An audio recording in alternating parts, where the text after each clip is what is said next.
Welcome to the Tenant Podcast. We are in Rapid City once again today, and we are interviewing Peggy Detmers. She is a sculptor, and she has been a longtime South Dakota resident. She's fourth generation. Peggy, thank you for being on the podcast today. Oh, well, thank you for having the interest to come and interview me. So tell us how you got involved with doing art. Was that something you did as a child? Yes, I started playing with Play-Doh, but it crumbled apart, so I went to doing paintings and drawings, and I lived not too far from a horse stables in Sioux Falls, and so I'd go there, and one of my neighbors 2 doors down had a horse there, and so she would ask if I'd want to come along, so I would get to muck the stalls to ride a horse, and then I would have my colored pencils. I'd be drawing the horses, and then people would start buying the pictures off of my drawing pad, and I'm like, wow, I'm making money. And I was like 9, 10 years old, and it worried my father, who was an electrician. And he quickly said, you get straight A's in science. You love science. You love Marlin Perkins. You want to be a wildlife biologist like Jane Goodall. You know, he's panicking. I do not want any of my kids to be an artist and struggle. and so he goes, get your degree in science. I'm 10 years old. And he goes, and He had plans for you. Yeah, I had plans for me.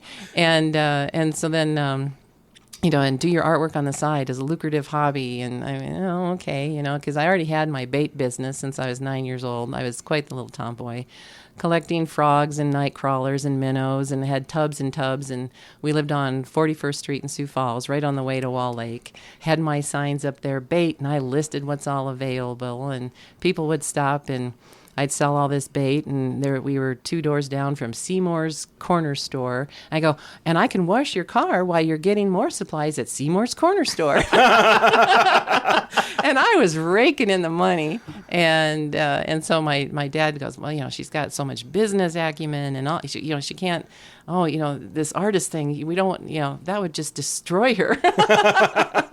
And so I did both. I loved learning every aspect of every science there was, all the earth sciences, watching all those massive waterfall migrations. Made me get a degree in wildlife and fishery sciences. I wanted to know where all those ducks and geese came from, what they did up north, what they did down south, and so all the while getting my degree at SDSU in wildlife and fisheries management, and then general biology, and then a minor in microbiology, I still painted and did a lot of drawings and sold them to fellow wildlife biologists. And so it was just kind of a combination of both. So that's pretty wild that at that young age, you were already an entrepreneur. You were already figuring it out. It just came naturally. Yeah, well, I wanted to buy a horse. I wanted to buy a guitar. I wanted to, and I wanted to buy a bike.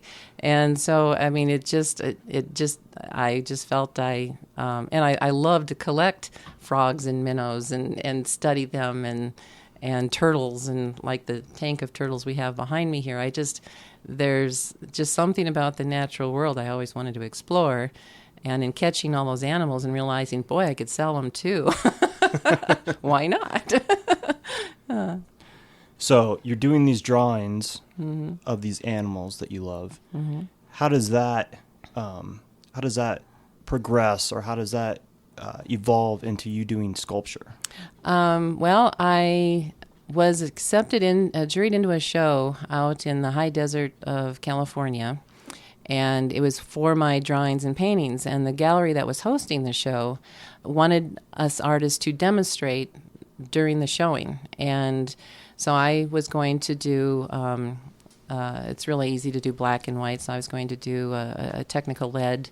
I had it halfway started, and in setting up the show and setting up my easel and where they had, she goes, we're going to hang you behind the sculptor Ishmael Rodriguez, who was from Hesperia, California, not where the gallery was from. And we're going to have your flat works behind his sculptures. And I was just intrigued. I'd never seen a white sculpture before. And so I turned to him and I go, I'm used to, brown colored bronzes, but what is this white? I've had 5 semesters of chemistry. How do you do that? And he goes, bismuth nitrate and blah, blah, blah. And he looks at my work and he goes, wow, you must have studied anatomy. And I said, well, that's what my degree is in. And then, so then we finished putting up the show. And when we came back, we, all cleaned up and I noticed all these red dots on my work. And then on the red dots marked sold. And I go, well, the show hasn't even opened yet. Who bought these? And then she goes, well, Ishmael did, the sculptor. And I looked for him, and there he was. I go, you bought my work? And he goes, yes, anatomy studies, for my upcoming series of the Grand Slam of the bighorn sheep, because I'd had about 5 of my drawing had to do with the bighorn sheep. And I went, oh, and he goes, I know, you're supposed to draw, but tomorrow I'm bringing some wax and you're going to sculpt. You don't realize it, but you're a sculptor. And wow. I go, you're right. I don't realize that. And so he brought wax in a Tupperware bowl and with a swag lamp to heat up the wax. And he goes, you just pull it out of there. And I go, well, I'm intrigued by your white patina. My dad was stationed in Alaska, and he had all these pictures of polar bears. I'm going to sculpt a polar bear. You can teach me this white patina since you're getting me into this. Well, about 3 days into the show, I had the polar bear all roughed out. I had the head all done and up through the shoulders and one of the legs. And this guy came by, and he goes, how much for the polar bear? And I go, I have no idea. I go, Ishmael. And Ishmael he goes, this is her first sculpture. And then the guy kind of went, what? And so he took me aside. He goes, well, if you run it through my foundry, he owned his own foundry there in Hesperia, and I think he still does. He goes, it's going to cost you this much to mold, this much to cast. The gallery takes this percentage, so this is how much you should ask. So I turned to this guy. It's $2,800 for this walking polar bear, and I'm going to put it on, right directly on marble, and kind of like a cold, base medium. And he goes, okay, I want to commission you to do a standing grizzly and a fishing Kodiak. And my mouth just dropped. And I turned to Ishmael like, whoa, what do I do about this? Wow. And so by the end of the show, I had sketched out what the standing grizzly would look like. And I wanted to put a little log thing in front of him, like he was digging in the log for grubs. And then he stood up. And then for the Kodiak, I had to kind of rough it out even more, and Ishmael gave me foundry quotes and molding quotes and all this stuff, and then we, I hand that to the guy, and he laid down the money to commission me to do those other 2 pieces, and off of a half-done piece of wax. Wow. And so Ishmael goes, I told you, and I'm like, okay. So I got the grizzly bear, the polar bear done within 2 weeks. The grizzly bear came easier within about a week and a half. It took me 2 months to do the Kodiak with a co-host salmon jumping out of it, and I didn't know how. I wanted to make the rushing water, and so I figured it out by just heating up the wax and then dragging my fingers across that warm wax, and it made this really neat choppy water thing happening. And I realized, this whole sculpture thing is like an experimentation, right, on everything I want to make. And so I was hooked. He got me hooked. That is an amazing story. Well, it is. Yeah. Even we interviewed, as you know, John Lopez today, and he talked about figuring out his calling and having Ishmael show you what your calling is. Yeah. I mean, maybe it made it a little easier, but obviously, because you took to it so quickly and so, easy. Well, maybe I shouldn't say easily, but easily. I mean, do you feel like this is what you were? Yeah, and I explained to people, I go, well, see, how many semesters of anatomy did I study, and comparative anatomy, right, and mammalian physiology, and animal behavior, and I go, if I tack those years onto then executing that learning into this wax, of which Ishmael was a great teacher, right, and it's like, so it was kind of like applied book learning to then what I learned as the field, as a wildlife biologist, because I worked out here during my college summers as a wildlife biologist for Custer State Park and for Custer District Forest Service. And so we didn't have bears here. But I studied, like my father had said, Marlin Perkins, although that was kind of hokey Hollywood behavioral studies, in watching the more serious nature shows and then being able to go to Yellowstone and actually seeing animals that we don't have here in the Black Hills out in the wild, it enhanced learning. And I was quite surprised. Then going from that show, I was told, apply for this endangered species show in Denver. And I got in. And wow. I'm like, I only have, by this time, I've been sculpting for 3 years. I had 7 pieces to my name. Because of my chemistry background, a foundry in Arizona asked if I would be their chief patineur chemist in making these metallic acids to colorize metals. And so I take this job in Tucson, Arizona, as essentially, I call it a bucket chemistry, because you don't have to have precise normality solutions and pipetting, that type of accuracy. It's kind of about a teaspoon of this and a teaspoon of that into, and so I took over the position from this really wild, crazy man, Nick, who loved to make volcanoes when he made the patina solutions. I go, no, you've got to add acid to water, and you've got to do it in an ice bath, and then you won't have it vulcanize into a plume 30 feet high. And so, I had to calm down my assistant there to do things more safely. But I learned so much in Tucson, doing this patination for so many of the Southwest artists, where they taught me even more. And, so it was this whole, here I am, a scientist, learning from the Southwest, most, the Rossies, Henderson, DeMauro, all these, Ken Carlson. I mean, it was just Buck McCain, and all this work that came through the foundry. I just couldn't believe how I just kept being pulled in that manner to use what I've learned and just be given this paid education in art. Yeah. So from there, where do you go? As I was working there, I was doing the Desert Wolf piece, and I heard on my TV this buffalo stampede, and I really recognized the running and the grunting and the bellowing of buffalo in my Tucson home, and I was sculpting in what was supposed to be the dining room area of the home I was renting, the tiled area, and I walked into the living room, hands covered in wax, and on the TV it showed these buffalo stampeding, and as Entertainment Tonight said, someone is telling a new story, a new way of the old story of cowboy versus Indians in South Dakota. And so it started on the story about dances with wolves being made out here back in my home territory, the Black Hills. And I thought, wow, that is really strange, because 2 weeks ago, after renting the movie No Way Out, I had this dream that this hand was pointing down at these blueprints, and these blueprints were showing all these buffalo running. And then I looked up the arm, and it was the face of that actor that was in that movie No Way Out that I had seen a week before. And he motioned down to look back down, and the blueprints turned into bronze buffalo, which turned into live buffalo that stampeded over me. I woke up when the buffalo were about to stampede over me. And I had been involved with rounding up the buffalo, and I'd been there before.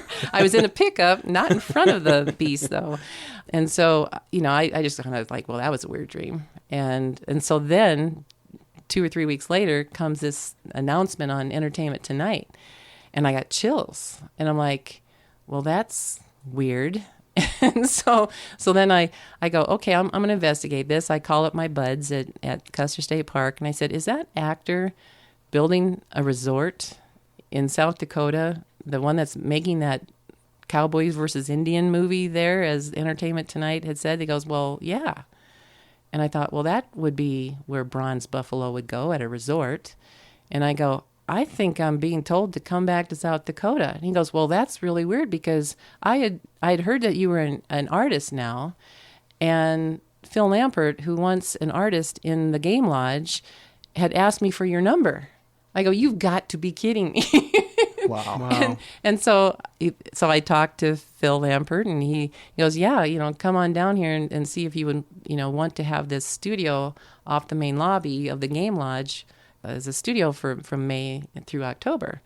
And I go, I'm going to say yes over the phone. It means I have to give, tell the foundry here in Tucson, Desert Crucible at Tucson, that I'm being called back to South Dakota, and they offered me a percentage of the foundry to try to keep me there. And I said, you don't know how strong this was, the dream, this people talking about me to come back there, the this, the that.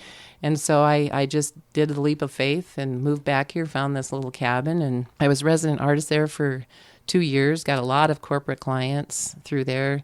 I was juried into some of the top wildlife art shows of the country, showing with Robert Bateman, John C. Lester, Nancy Glazier, all the top artists that I had wanted to emulate as a painter.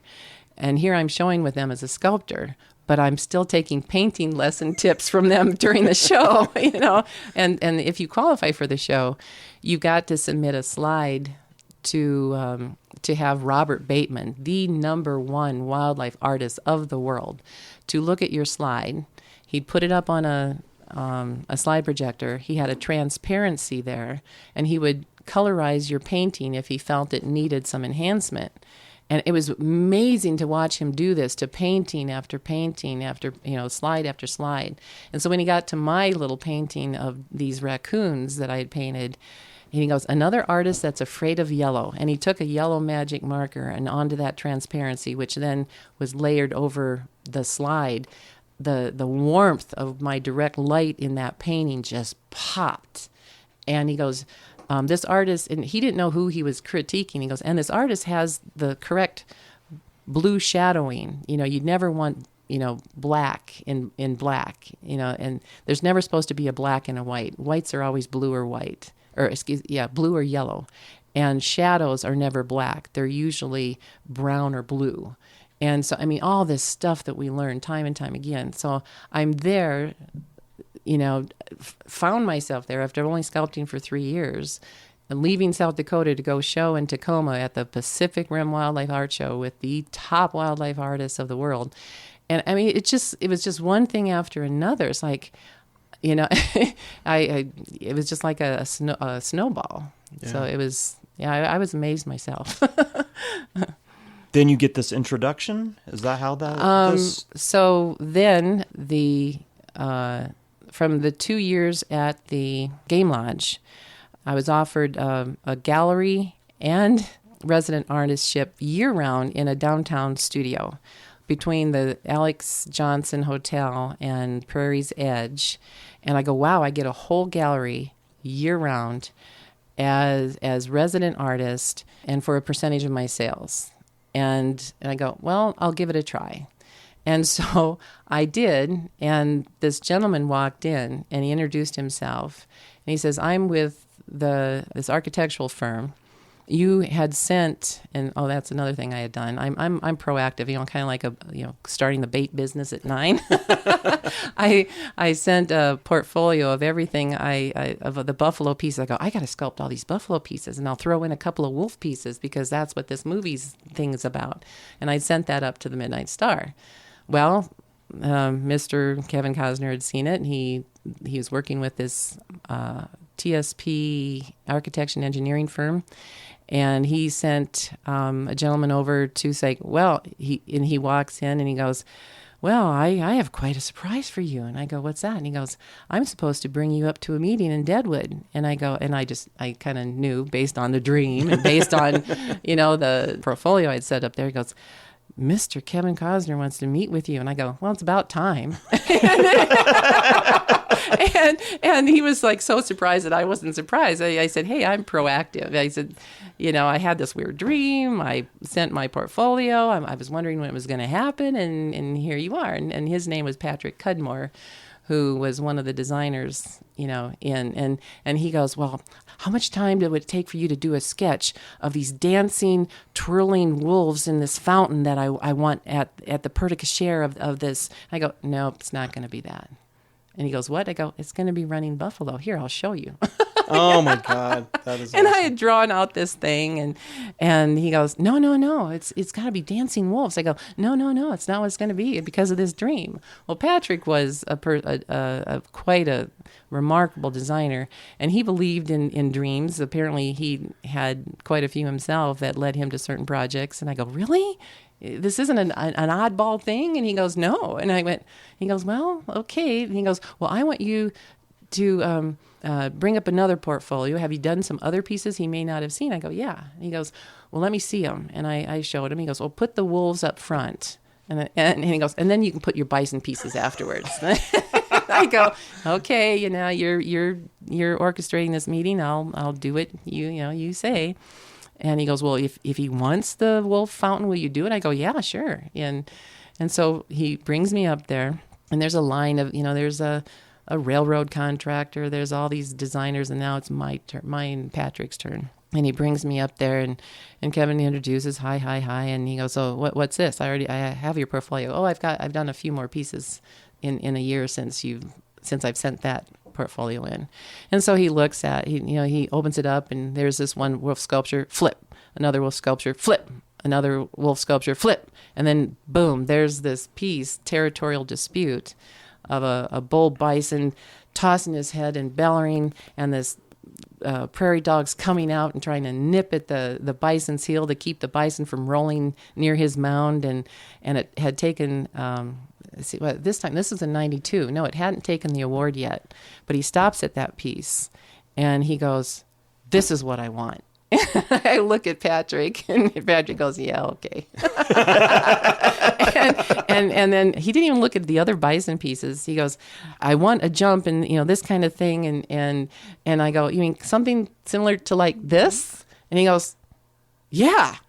And so he goes, but I want it this way, and I want a figure over here, and he's just talking about all this stuff. I go, what's your budget on this? Because my design was probably about 8 to 10 figures, two riders and 6 bison, and I think that's what it was. And he goes, oh no. He goes, I want about 16 bison and 2 or 3 riders here, and then I want an outrider here, and I go, and your budget?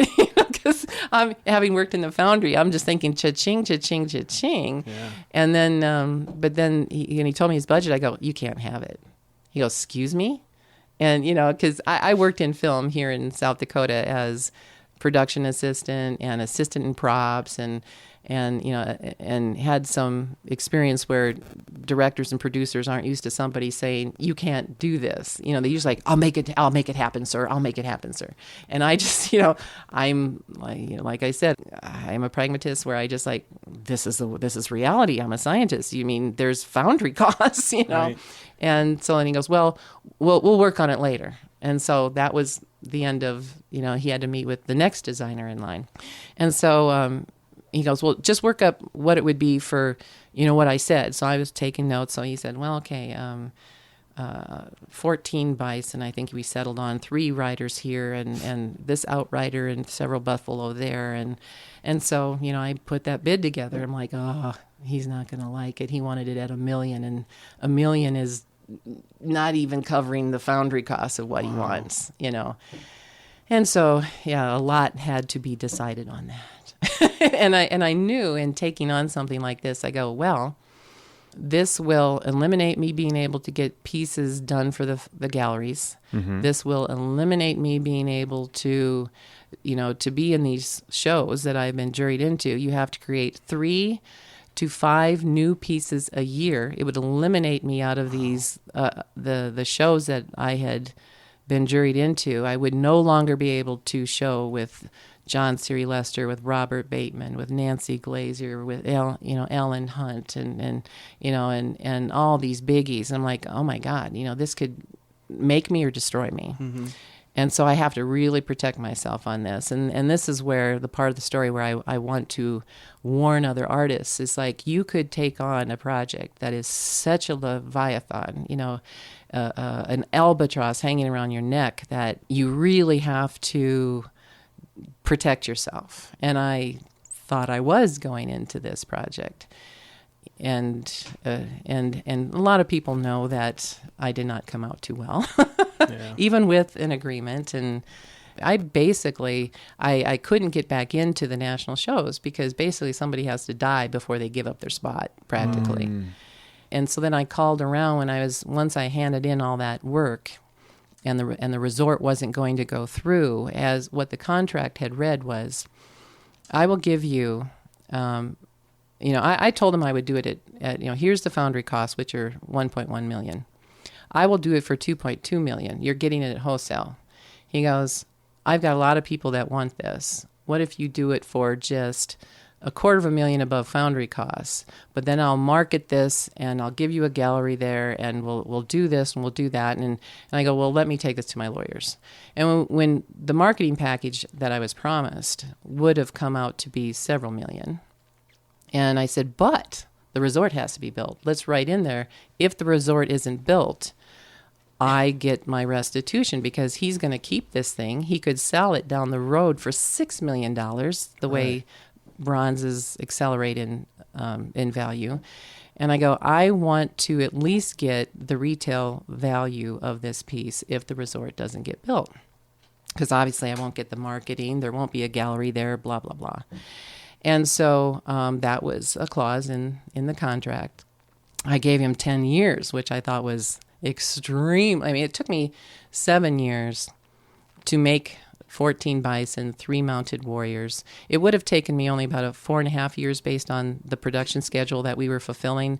But then when monies became short for the resort and we were only going to get chunks of money, then poor Gary, my project manager, had to rewrite that production bar schedule so many times because the money was altered that we were going to get each month. If you don't get that money, you don't get those supplies to make the molds and to do the resizing and to get the money to the foundry. And I wasn't about to have that kind of money coming out of money I didn't have. Right. Mm-hmm. Absolutely. Yeah. And so the project went what was supposed to be 3.5 years, and we were, for that first 1.5 years, while the money was flowing freely, we were meeting every production deadline. I had this wax done, and then I was doing this resized clay, then that wax done, then that resized clay, and then, the mold makers were coming into my studio, and the resizers were coming in, and then I handed in another wax, and I mean, it was just like, oh my God, I feel like I'm making a car rather than art, kind of thing, on a production line schedule thing. And so when all of a sudden fundings was stopping, the resort may not get built and all that, I go, well, I'm protected, Right. You had you were covered, you thought. I was covered, I thought. And so when we finally did get the last piece done, then we were still waiting for and we were saying, yeah, it's just the resort is delayed. The resort is delayed. And I from the time I had the 2000, when I was done sculpting, everything was at the gallery. It was until 2010 that resort had to be built. I mean, I was quite generous in that. I could have just taken everything and resold it. Right. And I had gotten people calling me to buy that. And I go, well, this is this world famous figure. I want to really work with my client. Let's try to make this happen for both of us, kind of thing. I turned down this one. They were putting together a really big Wild West assembly, and they wanted this buffalo hunt to be a part of it, and they were willing to buy it at a very fair market price. Mm-hmm. But I turned it down. Really wanting to be a team player because, not only I was on hold, but the railroad engineers were on hold. I mean, every designer was on hold on this project. So I wanted to, play ball with everybody else. So then come 2010, when it still wasn't built, and I said, okay, how about just giving me my wholesale price at this time? And when that wasn't even going to go, then I had to take him to court. And I'm thinking, well, it's going to work out. It's cut and dry. Yeah. And well, evidently contract law isn't cut and dry. Yeah. So what happened in the whole court case is the local, I guess, county judge said, well, it was a he said, she said, based on her being told that this was temporary, even though we had proven in 3 other magazine articles that he had said it was temporary. And so the judge ruled in his favor. And so I won on appeal because the appellate court says the county judge ignored the fact it wasn't he said, she said. He had said the same thing that she had testified in court to these other 3 publications, that he had said it was temporary. And so she didn't agree that that was to be the final place at that final price. Then it went to the Supreme Court of South Dakota, and it got even worse. I couldn't make it there because I was having this deadly reaction to a medication. I have really severe allergies with being a celiac person. And so I couldn't make it to the Supreme Court case. My heart was in arrhythmia. I wasn't supposed to get 10 minutes from the hospital. And my lawyers were afraid to call me to say, well, it was held at the law school, and one of the Supreme Court judges' argument went as, it was foolish to believe the artist, it was foolish for the artist to believe her client could live up to that clause of delivering the resort in 10 years. Not did the parties live up to the clauses or not, right? But it was foolish for one party to believe the other party could. And I guess my lawyers say that the people attending this kind of gasped at that, like, that's not how contractual law works. And so then one of my friends had sent me this article written by a legal expert saying that argument by that judge puts, if that stands as a precedent in deciding contractual law, it puts at risk any business contract written in the state of South Dakota. And I go, well, that's kind of a vindication, but that doesn't really help me out at this time. So I went back to being a part-time or sometimes full-time park ranger, and then a biochem nutritional firm moved here out of Michigan that hired me on the spot. So that's where I'm still at. And I was working part-time and doing my artwork on the side. And then all of a sudden the founder and the biochemist who owns all the patents of these nutritional restructuring that heals people like me. All my autoimmune syndromes are gone. I had type 1 diabetes gone. They said I had MS. Well, those neurological problems are gone, if it was MS. And then, what else did they say I had? Lupus, but that is no longer showing up in my blood work, all because she had healed my what's called a leaky gut and got me healed from the celiac. All my villi of my small intestine has grown back, according to the doctor. And so these doctors look at my chart going, how did you do this? Wow. I mean, so, the woman was absolutely gifted in how to, nutritionally fix yourself. Number one, avoid poisons, and that's what creates the leaky gut, which sets you up for all and the poisons being pesticides. So I started eating all organic, avoiding the gluten because I was diagnosed with celiac. Beef was causing the rheumatoid arthritis, so I switched to bison. The rheumatoid arthritis went away. All these sort of things that she had trained me. And so then when doctors opened up my charts, I ended up giving a talk to the Rapid City Medical Center to several of the doctors there. I ended up giving a talk at Rapid City Regional to a doctor and his staff there. Most of them, because autoimmune is exploding. So here I become a lab rat. So while my finances were healing, my body was healing too. And so now I'm 63. I feel healthier than when I did it, even as a track athlete, where I just gut busted through what was at that time borderline diabetes, and And so I feel great. I just want to be a full-time sculptor, Right. And a full-time painter, and that just hasn't happened for quite a while. So what advice would you give to an artist that would be put in a position like you were? Mm-hmm. What can they do to protect themselves? I would go to one lawyer to have it drafted up and then seek another lawyer to draft it up. But if you get before a judge that is going to ignore evidence, it's sad that, and this is, even what I hear from my lawyer friends, from my lawyers I had hired, is that a contract is just a piece of paper if it can't be enforced. And so, luckily for me, though, there is hope on the horizon. I had been contacted by one particular interested party out of Minnesota that had wanted to, Costner had talked about selling out all of his South Dakota properties, and the Midnight Star is now closed. I was contacted by an agent for an entity that was going to buy out all 1,000 acres, plus a museum, plus my sculptures, and the first thing that this agent had said is like, first of all, our legal experts have gone through all that you had gone through, and we read through all the depositions, the court cases, all 3 of the court cases. And what it amounts to, first of all, I want to say, what the bleep is wrong with judges in South Dakota? Right.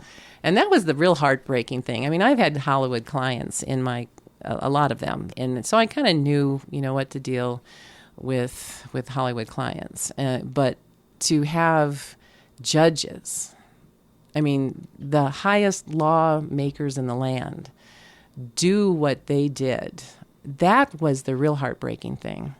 And not to be able to trust any contract that's written. That legal expert said that. It's like, what can you do? It's like, what can you do? I guess for myself, looking, had I had besides that dream, had I had a crystal ball that worked. Right. That dream, now I know what the part of it where the buffalo stampeded over me. I was just going to ask you about that. I was like, wow, that was pretty predictive of the future right there. And oh, dopey me, I just thought it was a throwback to my time as a biologist at the Custer Buffalo Roundup. I didn't understand the part of being trampled. The crystal ball would say, I would take on another project like this if I were able to trust the judges. Because no matter how good my lawyers were, no matter how good a contract would be, if they wanted to interpret that contract however they wanted to interpret it, what recourse do any of us have? That is the scary part. And then you hear right now that judges are being appointed to these federal positions even that have never judiciated a case as a lawyer in front of a federal court. And now they are the judges, these 30-year-olds. It's like, oh my God, that is scary. It is really scary. So I would tell to artists, getting back to your question there, Wes, or Todd, excuse me, what do we do is think not only twice, but 10 times before you take on a project that will eliminate you from your standard means of making a living as an artist. Know what could happen to you if the risk that you could be taking on. Yeah, and now, I ask that caliber of artists. I contacted John and Susie Siri Lester. That's his bobcat right up there. And if you Google him, you could see, he's considered right up there with Robert Bateman. I go, what art shows are happening now of the caliber of the Pacific Rim Wildlife Art Show? And he goes, well, due to this financial crash and that financial crash, now the best show, they gave me, 2 avenues to pursue. He goes, but somebody has to die before you get in there. Oh, wow. And so it's like, okay, how do I get back to where I was? Right. It's still a question right now. You gave all that up to do this huge project. Yeah. And now you got to figure out how to get back into that door. Yeah, and so I think what I'm going to do is I basically am going to go to those galleries where the caliber of artists that I had once shown with, and they could speak for me, and that's how you get into those galleries. In Bozeman, in Jackson Hole. I was in Jackson Hole. Bozeman has some of the galleries that are in Scottsdale, the Legacy Gallery, and although I just heard that was bought out, but getting back into that caliber of gallery, and their showings, and some of these design shows that are hosted in Jackson Hole, where you buy a booth and it's some of the world's designers in furniture and all these sort of things to get, just to get back in to that clientele, that gallery that is showcased in the magazine Cowboys and Indians and all these Western art magazines. And so I need to be able to have the money to not work as a scientist anymore, to be able to produce 2 to 5 new pieces a year, that the galleries, when you're in that caliber of gallery, you go, I've got a lot of people that are asking for this. Do you have that subject matter? Do you have it at this size? Do you have it at that price range?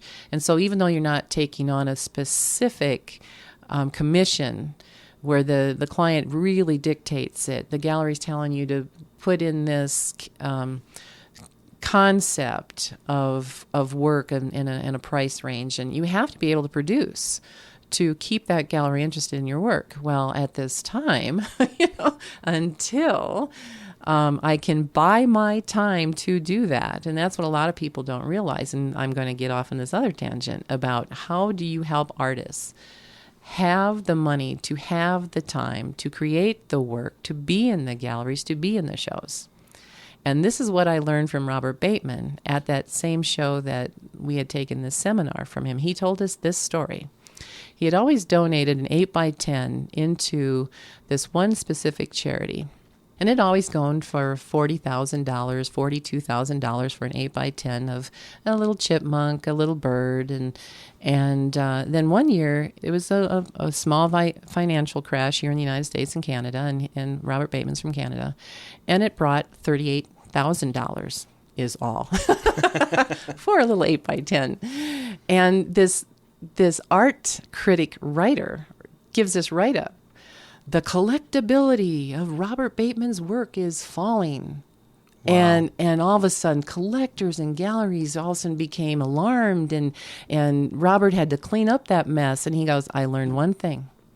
I am going to put that little painting, keep patronizing, this charity, but it's for sale at $40,000. No more, no less. I am not letting anybody devalue my work anymore and getting that kind of negative press. And I went, wow. And so myself being, the little business person since 9 years old, I had been, I had put in my bronzes in charitable auctions, but with these stipulations, it has to reach what the last collector paid for it. Because I never let the value of my artwork be depreciated in auction or at other galleries. If it's selling for $6,000 at this gallery, it's selling for $6,000 at that gallery, that sort of thing. And it has to go for $6,000 at an auction. If I have permission from the galleries that represent me, that own me in this territory, if I'm allowed to put it into auction. That's one thing that people don't realize about artists in a professional gallery, what type of agreements they have with the galleries that essentially own them within certain territories. And they may own that artist, may own 5 editions of this artist's work over here, and then I sell different 5 editions through a different gallery over there. But they each have, if they're going to advertise that edition, they own that edition. Their advertising dollars, I want to make sure pay off for them and me. That's how I was trained to be a professional artist in the Southwest. My responsibilities to the galleries, their responsibilities to me. So when my artwork is at this auction, and so here this piece was supposed to go for $3,600. The high, and I told the charity, I will not release it unless it goes for $3,600. I just sold 3 this week at that, and I'm not going to devalue their purchase. All of a sudden, the final bid was going down at $1,200, and I shook my head, no. And so then the auctioneer goes, wait a minute, the artist is right here. You're not going to let this go here at this charity? And I said, no, the charity knows. And this is why I don't release. I don't devalue my work. I don't hurt my collectors. I don't hurt my galleries. I said, one of the buyers out here, if they really want to help me as the artist be able to maintain the value of my work, help the charity in paying more, they'll pay the $3,600 like the collector just did in that downtown gallery. And they just like, and I looked at the buyer and I go, so what do you say? Do you want to support this charity? I know you want to support this charity. Turn the tables. Yeah. Right. And boom, he put down the $3,600. So that's my big, I'm an activist. I admit that. Most of us artists are. And so my main soapbox right now is, help us artists out. And I want to get back in there. I need money to be able to have less hours as a scientist so I can have more hours in my studio. Instead of showing up at charitable auctions, these buyers who are business owners, who are doctors, who are lawyers, I go, also know that the artist is another charity, that we have to have our work and value of our work protected. We need money, so we don't have to have all these odd jobs, so we can have more time in our studio to create the work that the galleries need in order for them to represent us. So do we need to have showings where here's this show, this work is for this much, the charity takes the gallery percentage, the artist gets the artist percentage. The artist is taken care of. The art community can thrive when the artists are taken care of. The charities can thrive. The galleries aren't hurt by everybody waiting for an auction to happen instead of buying it at the gallery price. I mean, if you want art districts in your town, if you want artists in your town, you've got to get those artists money. I mean, it's a real simple equation. So do a lot of charities, do they expect you to donate the piece? Oh, yeah. Yeah. Yeah, and I get calls a lot. They think I made a lot of money, right? Because I made one of the world's largest bronze assemblies. Right. I did not. And so I tell them the criteria of which and to some of them I say, hey, I'm also a painter, and my paintings have gone for thousands of dollars. I'll do a painting of which you take 50% and I'll have 50%. Oh, no. We have enough paintings. We have enough drawings. We need some sculpture to round out our event. I go, well, it cost me $2,000 to make that sculpture that you're asking me to put in your event. That's at a foundry or at a gallery right now. I can't take it out of the gallery for your event. I'm under contract that you saw that piece at that gallery. I can't yank it out of that gallery. I can't afford to make another one for your event. And I said, unless you can promise me that a guy is going to pay $6,000 for that piece, and then I get a third, and I said, no, they wanted 50%. I go, well, then I'll only make 12% by the time I pay my foundry costs. Mm-hmm. And she goes, well, we just give the artist 50%. I go, you give the painters 50%. Right. I will donate a painting and give you 50%, but I can't donate a bronze and only make 12%. It's not worth it to me. Right. And I said, I have to wear chemical protective gear to put on that patina. And lather myself down and protect me from those chemicals. I go, and then deal with the foundry out of state and do logistics and this and this and that. I'm like, you got to help us sculptors out here. And then the thing that this lady said back to me was, I'm just going to tell everybody you're not charitable. Oh my gosh, that is horrible. I mean, that pisses me off. Is what it does. It's ridiculous. Yeah. I mean, you're trying to educate this person. And I find as a creative, you continually have to explain to people what you do, no matter what it is. Yeah. But it's ridiculous to think that just because that you're willing to participate in this charitable auction, that needs to come out of your artist, what you make as an artist. Yeah. Now, we just did an interview with the curator of the Coors Western art exhibit and sale at the Denver National Stock Show. Yeah, Western National Rose Western Frederick Stock Show. Mm-hmm. And she is all for the artist. And that whole thing is set up. And what's the name here? Yeah, Rose Frederick. Rose Frederick. Yeah, she's an amazing lady. She is an amazing lady, and she was a great interview. But she spelled it out. She said, she was very adamant. She's like, I am all for the artist.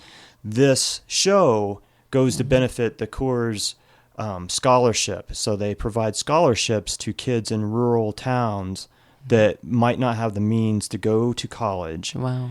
And so they give these scholarships, and these kids go to college, they get their degree, and then they come back and work in their communities, especially these communities that, they're slowly dying because there's no, they don't have the amenities, or they don't have the people to service them. So they're going and getting, medical degrees, becoming doctors and educators and, multitude of other things, business people.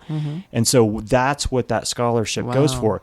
But that money comes out of their part of the sale, not out of the artist. The artist gets all the money that they're supposed to. That's wonderful. Yeah. And that's the way it should work. Yes, it is the way it should work. I've had 3 of my artist sculptor friends, well, it's just sculptor friends, who have left the Black Hills to go to other states, because here in South Dakota we don't have percentage of the arts. And then when Colorado or Nebraska and these others put out call for artists, and it's these regional states, I told to Joel, my partner, I said, Joel, look at this. I go, Nebraska puts out a call, and you can be from Minnesota, you can be from North Dakota, you can be from Wyoming, and you can be from Montana and Colorado. Look what's missing. And the reason why South Dakota artists can't apply to these other states that are putting out these call for arts is because South Dakota can't reciprocate by putting out another call for art, for public art, because we don't have a percentage for the art programs where state and federal buildings are being built, and then a percentage of that has to go into purchasing art for the facility.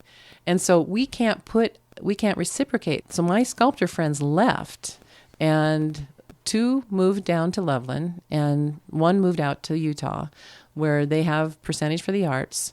And those states are all reciprocating these calls for artists to submit designs for monumental works. I can't participate because I live here. And it's like, oh my God, And so I'm to the South Dakota Arts Council, and they have been trying hard. I mean, they fight hard to try to get it through our state legislature. Listen, our artists need this. Our artists are part of the brain drain that is leaving South Dakota because we are not providing them ability to make a steady income here. I mean, I'm one of them. I've created. Look at that monstrosity I've created. And I'm still getting calls. Well, we'll give you exposure. I said, lady, I don't need exposure. Right. Yeah. I've been worldwide in newspapers and magazines based on this, this horrible thing I've been through. I've had a lot of exposure. I need sales, and so I can't donate to you. I'm asking you to help me make money so I can be a full-time artist again. Yeah. Yeah. And Jay Jaramillo, him and his dad paint down in North Glen, and he would say, you die of exposure in the winter. So artists will die from exposure if you don't pay them. So I love that little line. Yeah, that was, I love that line. That. Yeah. Oh. So even though the story has been told over and over again, and I know it still is this thing that you're carrying around, why is there still this public misconception about this? Is it just because people don't take the time to really read an article about what's going on, or it's been misreported? The Wall Street Journal did a good job, and so did a number of papers. The local newspaper, the reporter that sat in that courtroom for, 2 or 3 days, whatever it was, it's kind of like, something you try to want to forget so you don't wake up in sweats. She reported that, off of my wholesale price, I gave a $750,000 discount, $750,000 off my wholesale price to just get it going and then reap the marketing rewards once the resort is done, right? She reported I gave a $75,000 discount. And nothing about what I was promised that was in the deposition, that was in the courtroom that she had sat there. And she didn't report that I had taken the retail price of this, knowing full well that right now, the retail price when I bid this back in 92 was $3.3 million based on foundry costs. A standard markup foundry costs is what they call it. Well, now it's being valued, appraised at, based on current foundry costs, at 4.8 to 6. 4.8 if it doesn't go through an agent, or 6.3 million if it does, purchase price if it goes through an agent. The agent stacks in on their fee. And so had I not had that clause that I get half of that when it resells, look what my client could make when he paid barely 1.5 million for it, and it's like, it will resell. And on the day that it does, I'll be able to collect on it. And when it resells, I don't care who buys it at this time. They can put it in their backyard at Aspen for all I care. As long as I make that fair dollar value that I've established of how much I make based on how much more than my foundry cost. And it's usually, back in 92, it was take your foundry cost times 3. Now it's take your foundry cost times 4. And that's the retail value. It's like, as long as I get, half of what that sculpture is worth, I don't care if an Oriental buyer buys it and moves it, to China. I don't, at this point, I want my life back as an artist. And yeah, I mean, that is what someday I'm hoping for. And one gentleman, and I don't have his name offhand, he's proposed that the state of South Dakota buys it where it can be seen year round. Right now it's a summer museum where visitations, it's open usually from May until September. It was supposed to be at a luxury resort, being able to be viewed by the public year round with high dollar clients coming and then seeing some of my other work. And, I had my work at a resort in Tucson. When you have buyers who can buy $3,000 bronze with pocket change, I mean, that's what my goal was to, that's why I gave that discount, to be a part of that again. And, well, it didn't work out. Can you make, like, reproductions of that, or is that, did he? That's being held. Okay. And so what I've done, this is the real sad part. I've had those molds evaluated around those models, that the bison are about a foot at the hump, and the horse and rider's about 18 inches tall. Well, those molds are now rotting. Mm. Those additions are essentially lost to humanity, never to be produced. Wow. What I did was, when I was told by a professional mold maker that these are brittle, I doubt if you could get even one wax out of them, because they have to be pulled in such a way around these hollow waxes. And he goes, I suggest you pour solid waxes into them and possibly remold them. I go, you know what? He still owns a part of this copyright. I'm going to pour these solid waxes out of these. All I have to do is change them 10%. I'm going to change them 50%. Right. And I'm going to have a fresh new edition out of all those years of work that I did, that I own 100% of the copyright. Yeah.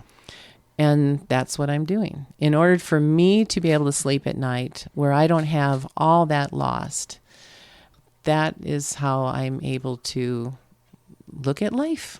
Right. Yeah. Positively. Yeah. Yeah. I haven't been around a lot of sculpture. I've seen it, but I haven't been around the production side of it. So can you describe a little bit of, like, what goes into creating a sculpture?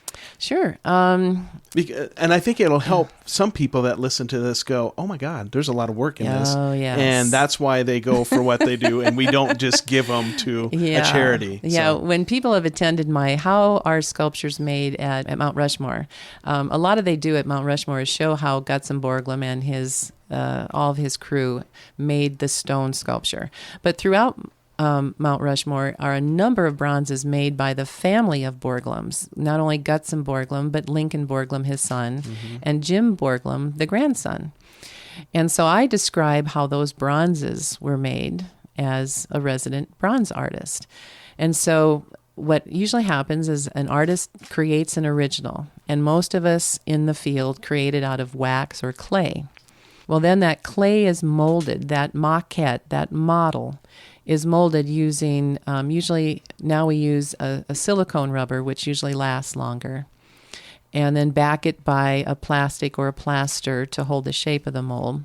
The rubber picks up all the detail, and the plaster or plastic holds the shape. So then you take that off the original, and those originals usually, sadly, fall apart when you pull that mold from them. Sometimes they actually have to be cut apart because there's so many recesses. It's the only way you could pull the mold apart. You have to cut off this leg, cut off that tail, make a parts mold, and you're watching your original wax being cut apart. And sometimes I just hand it over to the mold maker. I can't do this. You do it. I can't watch.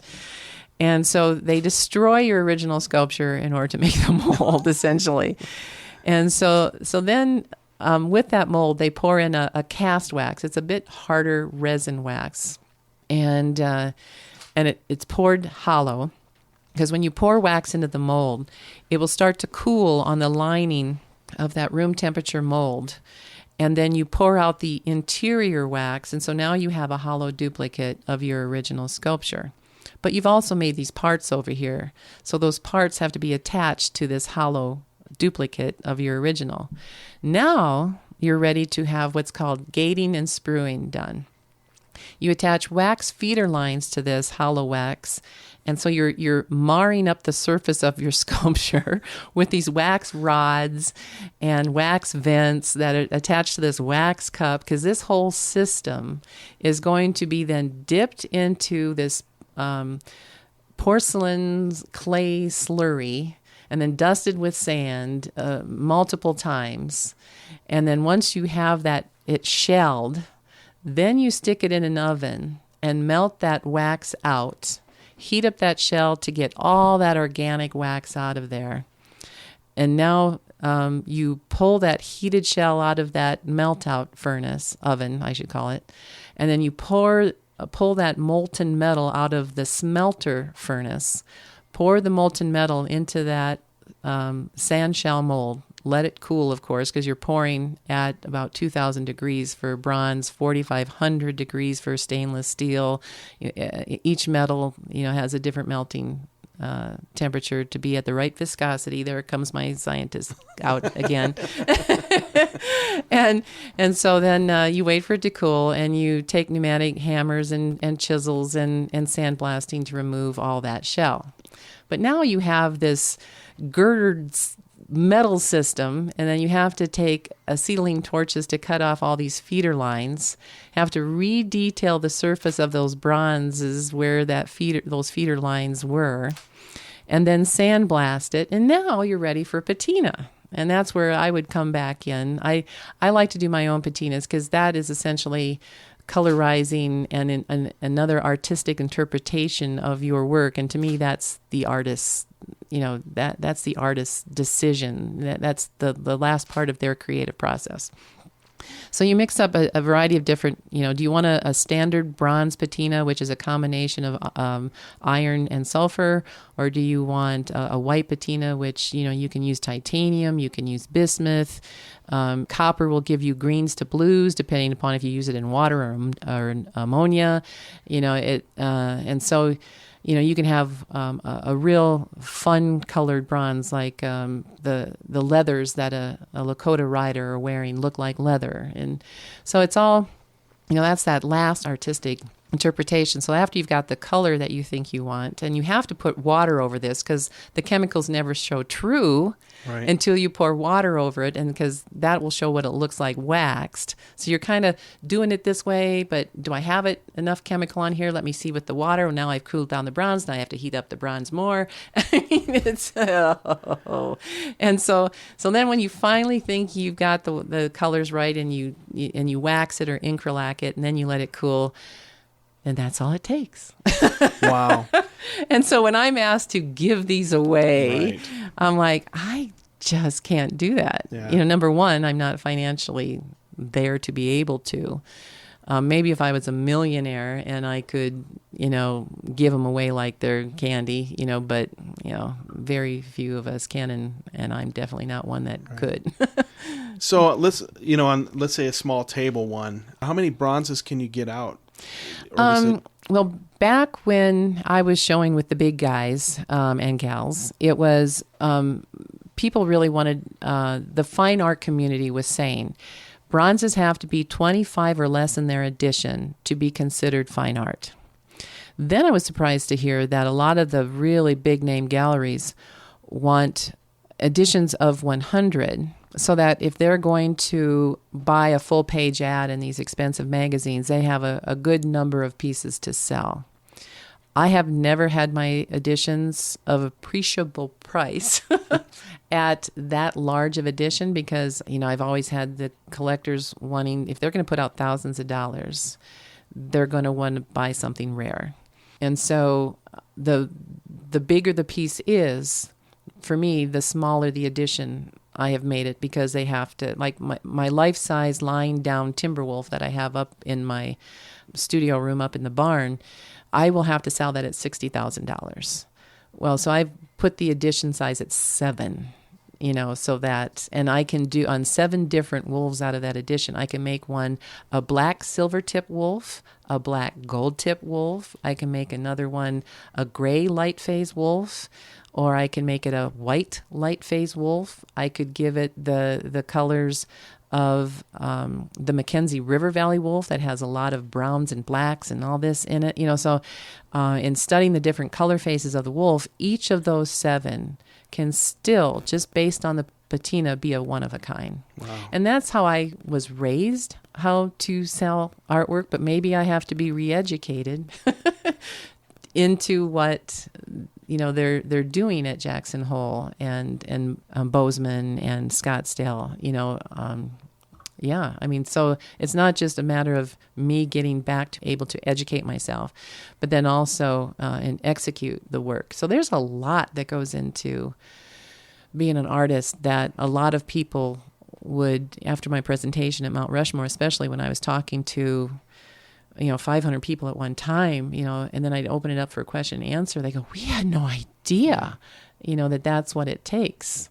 So then now they go, every time I see a bronze, I'm going to realize that they're, number 1, hollow, number 2, why they're so expensive. And so I have fun with people when I'm doing my resident artist positions, where I love educating. I guess that's the scientist part of me, that I love to see the eyes sparkle, and it's like, wow, that kind of light bulb going off in people's heads. So even though you didn't go to it, and I'm going to steal maybe part of your question that you always asked. Okay. It's your turn. And you can ask it anyway. But, even though you weren't, we'll say, officially educated in a college system in art, and you can correct me if I'm wrong.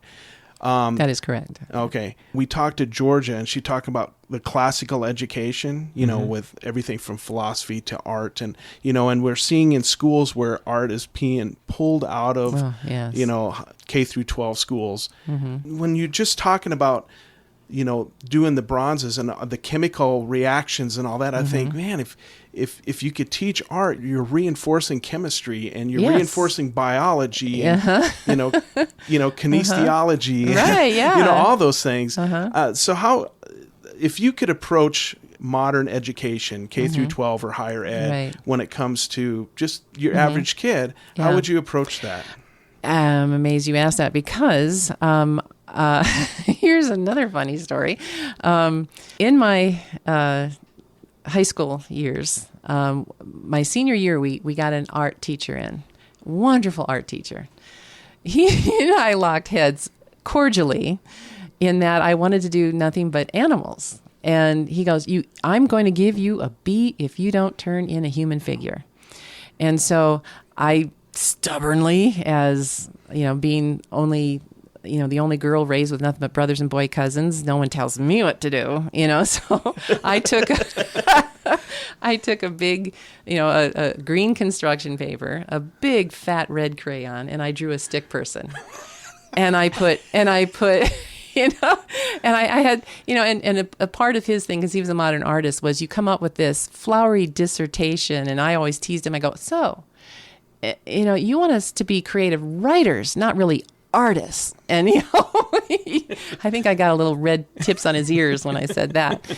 And so I put on something like that about the alpha, not the omega, of where the human form began.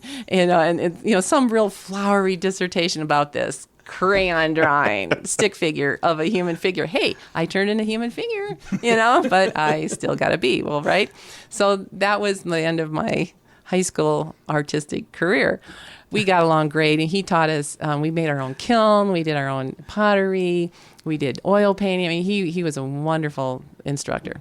So then it makes news that I got this huge commission, for this resort, and I'm going to do 3 human figures, right? And so then all of a sudden, the gal that I hired to be my office gal during this project, she goes, someone's on the phone, and he won't say who he is, but he says you're going to know him. And I'm like, okay, maybe this is one of those relatives I never knew I had that thinks I'm a millionaire now. I've been getting those phone calls now too. Really, seriously. And so I thinking it's going to be this long lost cousin from, wherever. And so I go, hello. And he goes, hi, I'm calling to eat crow. And I go, you are? And I go, well, who are you? And he goes, this is Mr. Noel, your high school art teacher. And he goes, but by God, you're doing some human figure now, aren't you? And I go, yeah, and all that human anatomy I studied in college is really paying off.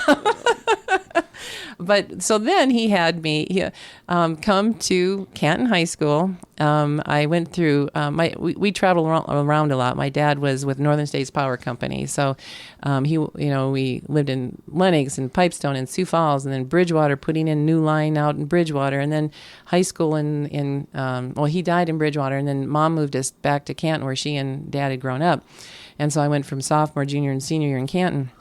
And so he goes, will you come back to Canton and give us a little seminar? And I go, yeah, sure. I'd love to do that. He goes, because of you, and he listed these other students of his that are now professional artists. He goes, they gave me 3 rooms in the basement. We have our own paper mill. We have our own, pottery room and kiln. All this stuff. Gave me chills. I go, oh, this will be fun. So I go back there, and just like what you had said, I decided to do a patina because it involved chemistry, it involved the sculpture, and I also threw in the math as far as the extrapolation of enlarging a piece up to a monumental size of the project I was working on now. I mean, they even had the proper vent system for me to be able to use these chemicals indoors. And I mean, it was just, I was having fun. And you saw some of the kids in the art class kind of like, oh, she's mentioning math, and oh, she's mentioning chemistry. And I mean, I really laid it on thick. And here I'm using ferrous nitrate, and here I'm using, cupric sulfate, and blah, blah, blah, blah, blah. And so then afterwards, this mother came up to me. She had tears in her eyes. And she goes, I am so glad that you said that, because all my son wants to do is art. He's telling me he doesn't have to take the business course. And I mentioned, of course, business. Yeah. And he's telling me, that he doesn't have to do the math, and he doesn't have to take chemistry. And here you add it all together. And she had tears in her eyes, and I got tears in my eyes, and we hugged one another. And I was like, oh my, it was wonderful. And I would be doing that here for local schools too. But my problem, and maybe I'm getting over it now because I'm not having as many, but I used to have so many horrendous migraines, so much so that they had to knock me out at the emergency room. Well, I'd schedule myself to do these wonderful things, and then all of a sudden I'm in the emergency room, and then I'd be disappointing, these things that I would sign up for. So I go, well, how do I do this around these headaches? Well, now that I've gone through this total nutritional restructuring, the migraines I can knock them down with this cocktail of Benadryl and caffeine and magnesium, and I can function. And so I go, do I dare sign up and commit myself to things? Will I be able to be there? And so I'm evaluating that so I can do more of those demonstrations to, high school, because like you said, so many classes have been cut. and to get kids excited in that there are so many applications to what they are learning or what they should be learning. Right, what they should be learning. Yeah. Yeah, and Todd has a whole diatribe, I will say, on the business of art and art schools. Go there real quick. Well, I just feel like I went to an art school. I went to the Colorado Institute of Art, which is now defunct. And That's hard to believe in Colorado. Well, they were a collective of schools across the nation. Oh, okay. And they went belly up. Okay. And the one thing that that I kind of harp on all the time is that, even though you get this great foundation and whatever focused your study was or medium that you were working in, they don't give you the tools to go out in the real world and make money. They don't teach you the marketing and the business side of things. Right. And I think that's when you think about going to an art school, and it's very expensive, that is the downfall. And I did a portfolio review for a bunch of high school students in Colorado. There's a place called Warren Tech, and they offer a variety of different programs. But this one had to do with this portfolio review was all photography and graphic design, and I had this really talented girl come in, and I looked at her portfolio. And I was like, wow, this is incredible. This is beautiful. It's wonderful. She's like, yeah, I'm thinking about going. I think she was considering going to Parsons School of Design in New York, and I said, that is a really fantastic school, and I don't want to bag on art schools, but I said, I don't feel like you need to spend the money that you're going to spend, the debt that you're going to be in for this education, because I'm looking at your portfolio, and your portfolio is better than a lot of people that are working as a professional photographer right now. I said, you would benefit by just calling up some photographers that you admire and go assist for a year or two. Exactly. Don't assist forever, but go and get some real world experience working with somebody that you like their work, and learn what you can from them, and then do it again with another photographer, and then go off on your own. In the interim, go and take some business classes. You don't even have to go to, a full-fledged university. You can get that stuff at a community college, but at least get the business part of it. And you're not going to be broke when you walk out of it. You'll be a working photographer. And I said, I went to art school and I got a degree in commercial photography. There's never been a single time that a client has ever asked me if I have a degree in photography. Wow. They just do not care. It's your portfolio, it's your work. So why go spend, why be in debt for, and at the time when I was going to school, I had one of my teachers say, for the amount of money that you're going to spend to go to this school and then go and acquire all the equipment that you need to be a professional photographer, you could have gone to medical school. Oh my. So he's like, he was kind of saying, without saying, like, I think you're getting something out of here, but I don't think you necessarily need to have a degree in order to do this. Well, and I'm going to confess a bit here of both Joel and my growth as artists. I really lucked out in getting into those shows and being able to study. And I'm such a, why? I going up to these artists like Nancy Glazier, what did you use to get that translucency? And most of these really, made it to the top artists. They share, I used liquid and I did this and I did that. And I'm writing notes down, and how did you do that? And why? And, I felt like I was a 5-year-old, going around to these, oh my God, I'm showing with these people.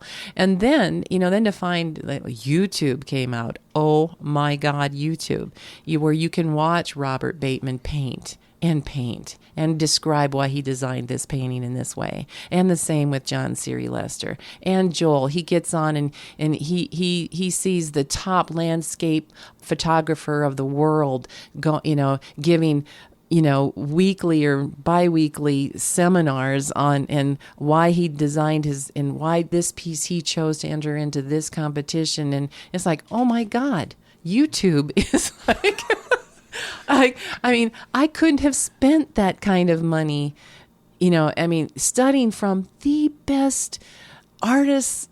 They didn't come to my college. And now you can watch them paint. Right. I mean, online. Yeah. Wow. And so I tell artists, they go, how did you learn to paint like that? And you see this picture of the Serval painting that I did that I've got a print of over there. It's like YouTube. I watched these guys paint on, YouTube. I thought it was interesting that what you said, and I've asked this. This is one of my questions. In the podcast world, a lot of podcasters are willing to. They're like encouraging, like this is how I did this, and this is the equipment I bought, and this is how I edit this. And I found when I was second shooting for photographers, sometimes they were really reserved about, giving techniques, lighting techniques, or, they didn't want to show you the tricks of the trade. But you're just talking about these world-class sculptors that are like willing to give out their sinkers. And sculptors. Yeah. And Lindsay Scott, oh my God. I mean, I started as a pencil artist, right? And doing, drawing out, scientific, when you dissect the frog, and drawing out all that for certain professors to, this kind of thing. In meeting Ishmael Rodriguez out in California, I also met William Wallner from Germany, and he was to Germany as Ansel Adam was here, and he's escaped Germany, and they came and moved to, during the time when you needed to escape Germany, and I met him, he and his wife Helga in Wrightwood, California, where I studied oil painting from Dilly Thomas, dry brush watercolor from Earl Cacho, sculpture from Ishmael Rodriguez. I decided, instead of working in this lab in Sioux Falls, heck with it. I'm going to go study from Ishmael, who just got me into this stuff. So here we were. I was studying, became this little artist colony in California. Oh my. Wow. So William, he goes, I see your pencils. He goes, you don't have the darkest of darks, the blackest of blacks, and the whitest of whites, and at least 3 shades in between. You must dramatize. And so I'm like, yes, sir. And so he brought so much intensity to my pencils. And then I learned subtleties from the dry brush watercolor from Earl Cacho. I learned, dramatic colors from Dilly Thomas in oil painting, palette oil painting on location. I mean, it's like, oh my God, in the Mojave Desert and with all the bloom of the desert. I mean, it was just the wealth of stuff that I could learn from masters. And I didn't even think about going to class. I mean, it's like, oh, what am I missing when because I didn't get an art degree? Oh, grab a book on art history.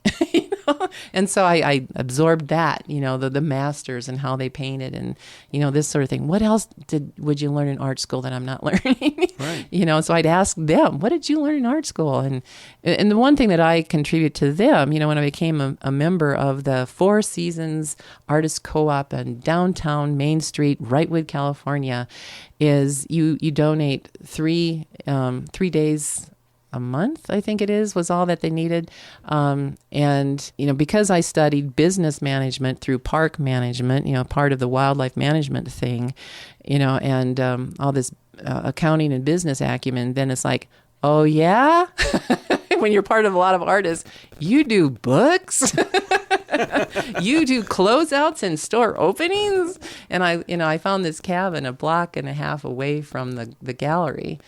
And so I got to, in that cabin, I got to write out my first 5.6 earthquake because we were right on the San Andreas Fault. And it was just learning. It was just fantastic. But what you said is, from what I had heard from those artists, was the money aspect, the business aspect. Some were really good because they had other business experience. But some were just absolutely petrified of financial figures and books and ledgers and all this sort of thing.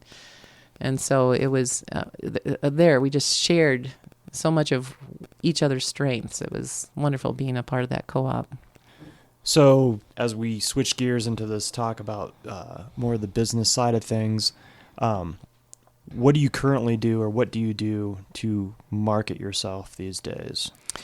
Right now, I have just been selected, and it's been posted on their Facebook page to be, and they found me on my Facebook page to do a life-size rearing stallion, the foundation stallion of the first gypsy horses that were brought into the United States.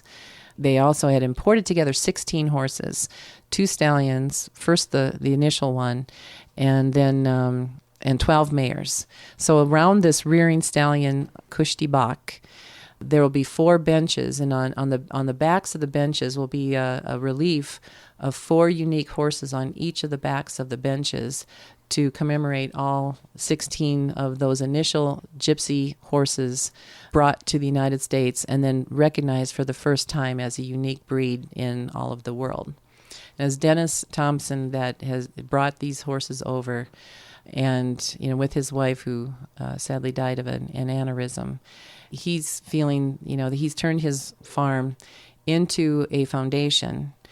And he has told me that they are, out of all the tourist attractions in Florida, the Gypsy Gold Farm ranks 13 out of 700 and some attractions, tourist deemed attractions in Florida. They're ranked 13. Wow. And he, like me, loves to educate. And he's having, he's brilliant. He was in marketing. He's putting ID chips on each of these horses and describe the colors of the horse, what the get of this horse has been, and all this sort of thing. So I'm learning even more marketing things from him. And so also on Facebook, we liquidated our horse farm. So within 5 months, we made $60,000, selling the truck, the trailer, the panels, the tack, the horses.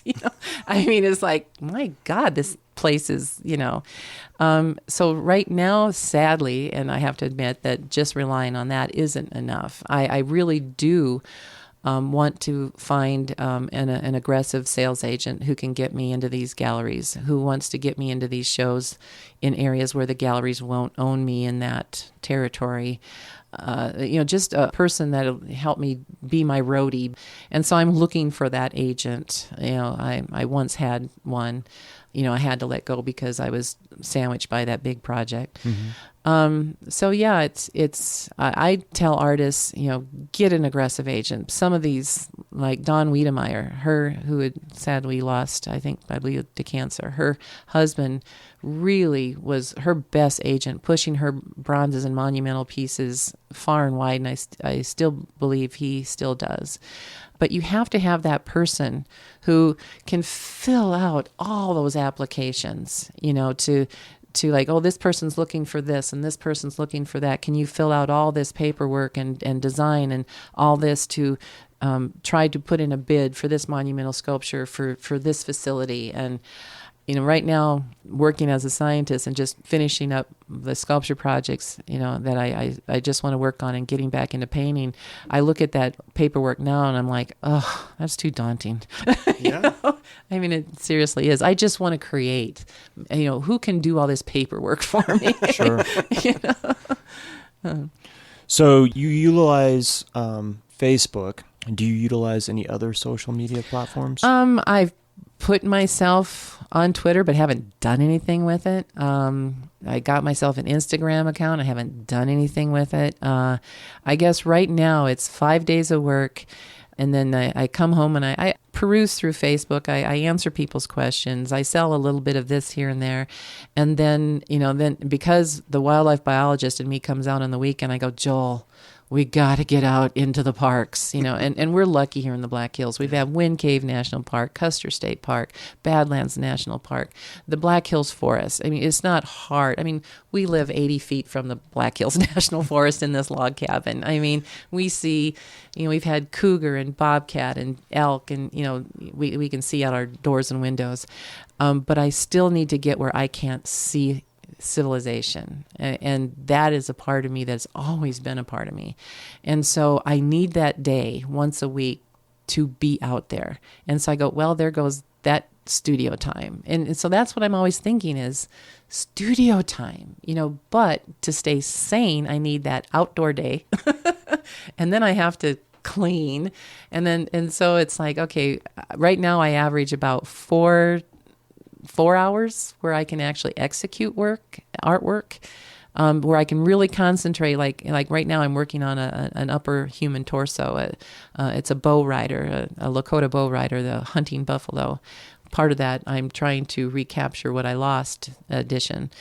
I love detective shows where some bad guy gets caught, end of story.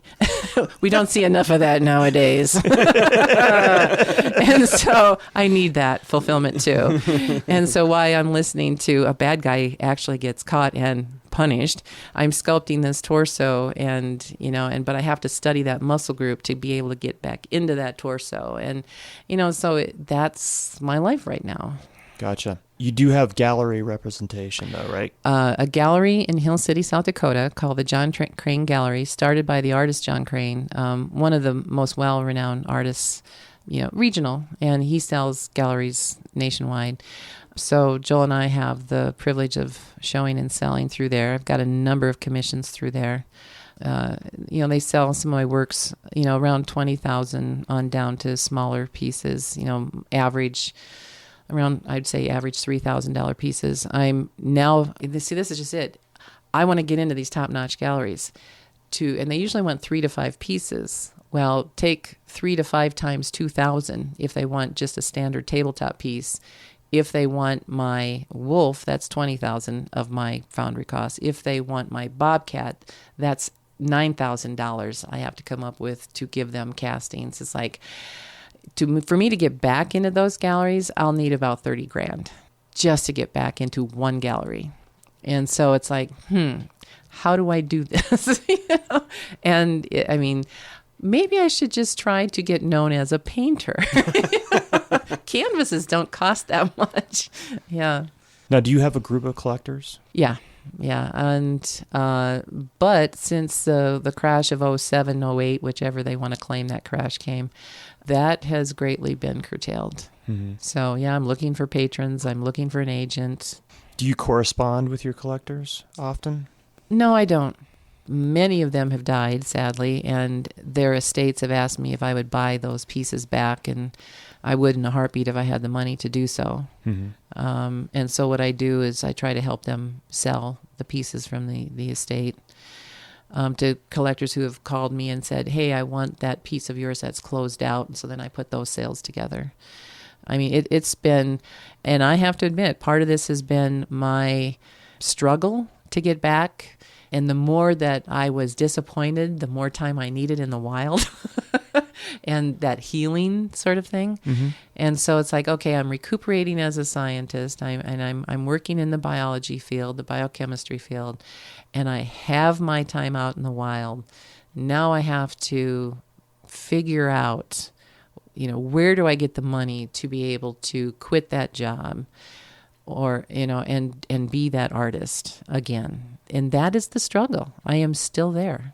Have to strike that balance, right? Yeah. How to figure out how to do that. Yeah. And so what I'm trying to do is, because it's really hard to heat that studio when it's, 20 degrees out, and I'm putting a lot of, that financial money into recuperating.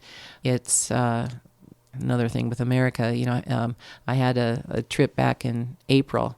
Another emergency room visit due to my, allergies and things. I was out mowing, and all of a sudden I go, I can't breathe. My heart is beating irregularly. That was another ambulance trip, and found out that, insurance doesn't cover most of that, and a lot of the emergency room visits, it doesn't cover a lot of that. And so it's like, oh, God.